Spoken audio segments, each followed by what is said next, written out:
Quels sont les secrets pour créer une communauté de fans?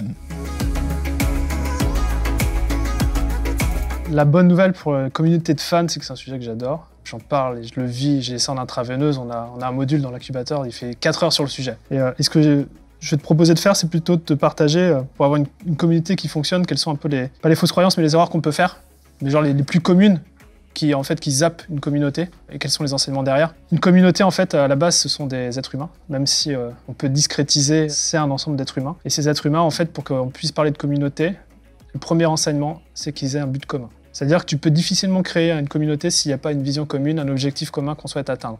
Tu verras que les plus grosses communautés, et après on peut même aller sur des notions de culte ou ce genre de choses, il y a comme un but ultime à atteindre ensemble. Ce cap, en fait, ça fédère à fond, ça crée du lien, ça tisse. Et pour atteindre ce but, on va passer des bonnes épreuves, mais des fois aussi on va passer des épreuves un peu plus compliquées. C'est dans cette connexion et ces épreuves compliquées que finalement qu'on tisse le lien. Donc une communauté, c'est de tisser du lien pour un but commun. Donc avant même de dire quelle communauté je veux créer, et c'est pour ça que je te titillais sur les footballeurs, c'est ok, où est-ce que tu veux les emmener, toi?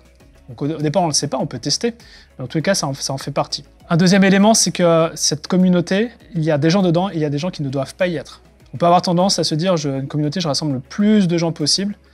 Et je peux vous dire que pour qu'une communauté, ce soit une communauté de fans, on est d'accord, qui ait de la valeur, il faut que ces personnes-là soient similaires d'une certaine manière. Bon, d'une part, si elles partagent le même objectif, c'est cool. Mais l'idéal, c'est qu'elles aient les mêmes valeurs aussi.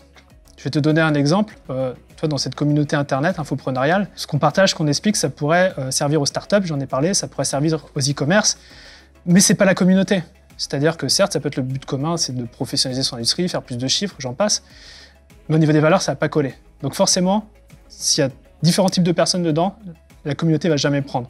Donc un des choix à faire dès le départ, et nous c'est ce qui s'est passé dans la communauté marketing, c'est qu'au départ j'ai rassemblé 40 potes entrepreneurs en leur disant voilà ce que j'ai fait sur l'ancien business, autour du tunnel de vente, venez dans le groupe Facebook, je vous partage juste ce que j'ai fait et c'est parti de ça. Donc une communauté, ce qui est important c'est que le noyau soit ultra fort, ultra soudé. Plutôt que de se dire j'invite 2000 personnes d'un coup, moi je préfère vous dire pendant 3 mois, ayez une centaine de personnes max. Vous êtes sûr que c'est les bonnes personnes parce qu'une communauté a tendance à attirer les mêmes personnes au fur et à mesure. Et c'est d'ailleurs une philosophie qu'on a dans les programmes d'accompagnement aussi. On n'accepte pas tout le monde, on accueille certaines personnes pour faire grossir et accueillir des personnes du même type.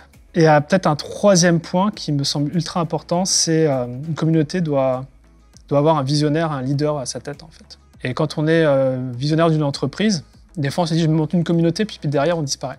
Parce que déjà il faut aimer faire ça, c'est sûr. Il faut vraiment être leader pour dire voilà c'est...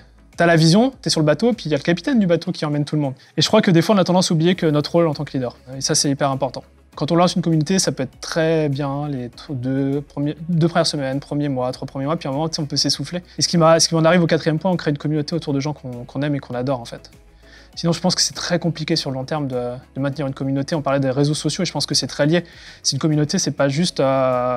En un mois, j'ai créé une communauté. C'est un truc qui dure des mois, des années, des années. Et ce qui est assez magique dedans, c'est qu'au départ, il y a beaucoup d'investissements à avoir en tant que fondateur. Il faut y mettre l'énergie, il faut mettre l'attraction, il faut amorcer la pompe. Et après, on peut tranquillement se retirer puisque la communauté prend le relais.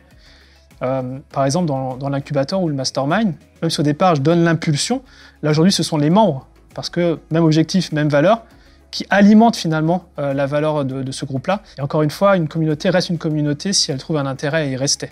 Et c'est pour ça que la récurrence et la constance d'apport de valeur est importante. Dès que quelqu'un sent qu'il n'y a plus de valeur, et on a tous été dans des communautés, au départ on est tout fait tout flamme, on adore, puis à un moment on se dit mais pourquoi je suis là en fait voilà, c'est les 5-6 trucs qui me viennent à l'esprit, mes secrets pour gérer une communauté.